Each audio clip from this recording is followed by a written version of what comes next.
Hi, and welcome to Movies Suck.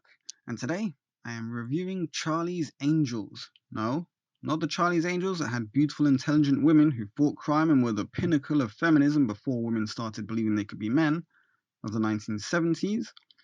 And no, not the entertainingly silly one from the early 2000s that starred Lucy Liu and, uh, some other girls.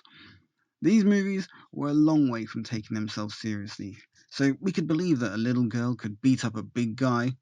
Unfortunately, then they made Full Throttle, which just killed the franchise due to being so unbelievably awful.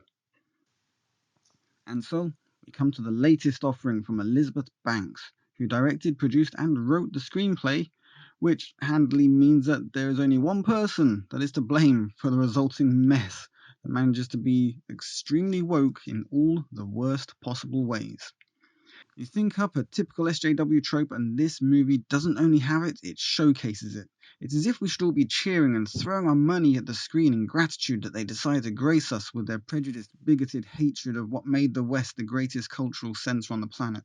And maybe I could forgive some of the typical misandry that you would expect from a third wave feminist if these things had been done in the silly vein of the previous movies. And while this movie is certainly very silly, it is so very in your face about its political ideology that you can't dismiss the fact that the person who wrote it is being serious about their opinions on the number one subject matter of this movie. Because let's get this straight, this is a movie about hating men. There is simply no getting around that. All the important bad guys in this movie are white, and the only black guy they gave a proper part to was a good guy who was killed by an evil white guy. It really is beyond a joke, and the way it hammers home this opinion at every possible chance is just unbelievable to watch. At one point, there is a guy who is being a bit of a creep to one of the main female characters at her work, and within 15 minutes, they kill him. And you're left thinking, oh, they didn't really kill him. But this movie passes, and you realize, oh, yes, they did. They just killed that guy for being a bit too pervy over one of the characters. For an action adventure comedy rated 12A, they really aren't that bothered about killing people, or more specifically, killing men. There are multiple scenes where men are killed in even really horrible ways that are still just played for laughs. This movie seems to be unsure about what it actually is. Does it want to be a light-hearted comedy, or does it want to be a Rambo style action movie with men having their hearts ripped out? And the only time men are not evil, they are instead essentially idiots, enthralled by powerful, strong women. I know this sounds laughable and silly, but they are being serious in these scenes. It really is so hard to understand any other way in which this movie can be perceived. I mean, the action scenes were okay, with the now compulsory girls can beat up guys twice their size and take hits that would render the average girl unconscious, or worse. And the acting was fine for the most part. The specific part that was not fine was Kristen Stewart, a girl who, after the terrible debacle of the Twilight movies, I am shocked still gets work. Though, they did want her to just be very annoying in this movie, which she achieves to a very high standard.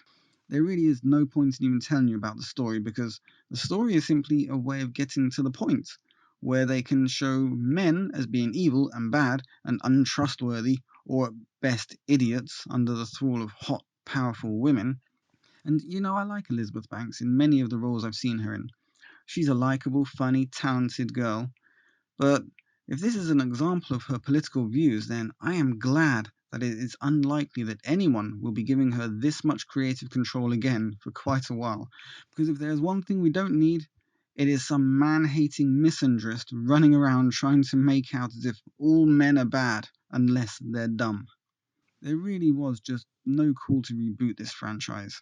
The movies from the early 2000s were unexpected and pointless, but they were at least properly tongue in cheek and more of a parody of the original TV series than anything. But this movie manages to be a parody of a parody of a parody that is trying hard not to take itself seriously. It is hard to understand how this ever got funding. But one thing we know, and is starting to show within Hollywood more and more, thanks to remarkably dumb movie choices like this, is that the general populace is bored and sick of woke culture. The phrase "get woke, go broke" is starting to sound like a joke all of its own, but it is still an accurate description of what happens when a company decides to alienate a major part of its audience in favor of a vocal minority who just like to shout very loudly on social media. Maybe if they decide to make this a serious series and not just a standard boring reboot, it could have had legs and made something of itself, since I have no objections to a realistic version of Charlie's Angels more akin to the original TV series, which I do actually like, where women can't beat up a guy twice their size barehanded, but can certainly outsmart them or even plan ahead for the eventuality that they may find themselves in that kind of situation. If Elizabeth Banks really thought she was man's equal, she wouldn't have any need to put them down. It just smacks of insecurity and the belief that women really can't stand on an equal footing. They need a scriptwriter to give them an advantage, rather than be empowered and strong in their own right. Women may not be able to stand toe to toe with a man, but that doesn't make them any less equal in other areas. And those are the sorts of things that films like this should be showcasing. Ah, well. Maybe in another 10, 20 years when they reboot this again. We shall see. This is Movies Suck, shining a light on real feminism and how it is not a weakness but rather a thing to be cherished. Signing out. Leave a like, share, and subscribe, and I will catch you guys and gals on the flip side.